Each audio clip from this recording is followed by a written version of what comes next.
Hey guys, welcome back to the channel.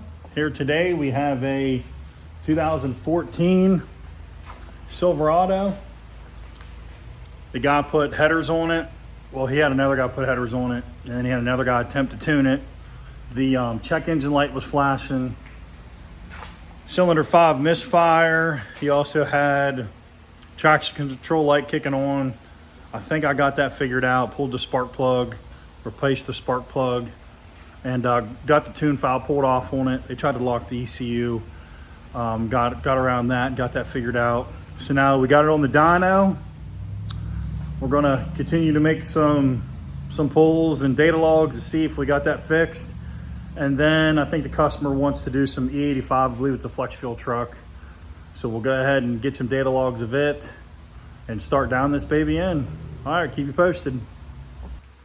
I want to do another quick video showing you the engine bay, the headers, quarter intake. Looks like mid-length headers. Super nice. Apparently that had to be removed. A bunch of other stuff they had to move to get these Speed Engineering mid long tube headers in on this Silverado. But apparently they're not fun. Number 5, that's the one I pulled out. Checked the spark plug, changed it while I was in there. Got it all connected back up. I believe we got that fixed now. But yeah, quarter intake. And then get her rolling. All right, post back in a minute. All right, we got the truck fired up and the data logger working. And it appears that the misfire is gone. As you can see on these fuel trims, with the headers and the intake, it's pulling 17-18% of the long-term fuel trims.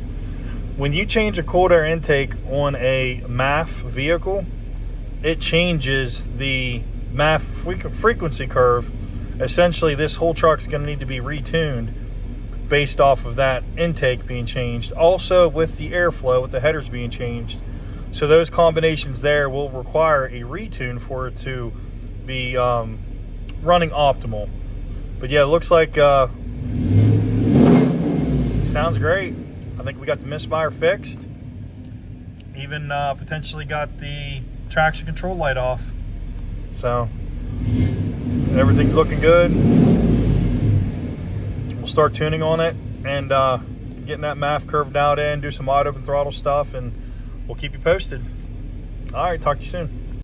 I'll probably jump out. I performed all the tuning off camera, made some adjustments, had about 4, 5, 6 pulls until we got to this point where we're getting ready to make the final pull. I wanted to get a good video from the outside.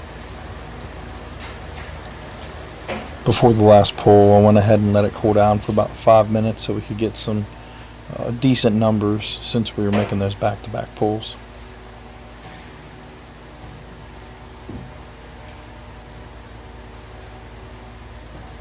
This should be my last pull.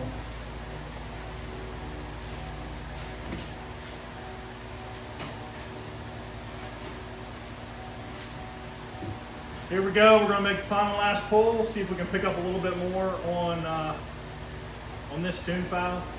All right, keep you posted.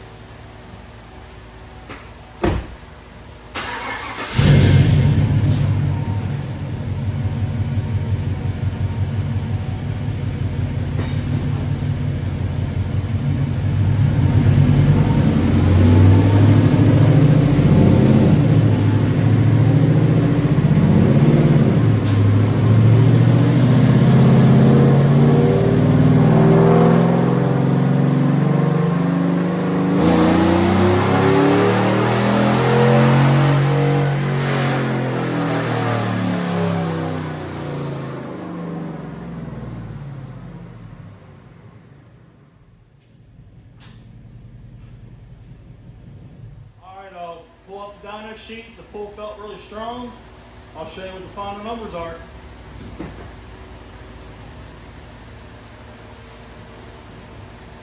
Yeah, that'll wrap up this one and another banger.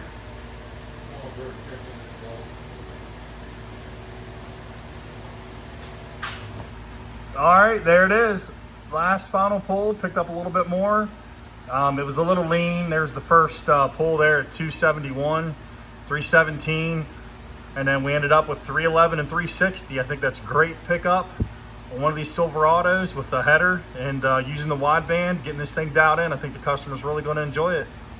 All right, guys, we just finished up the Silverado 2014. Just showed you the dyno numbers on it.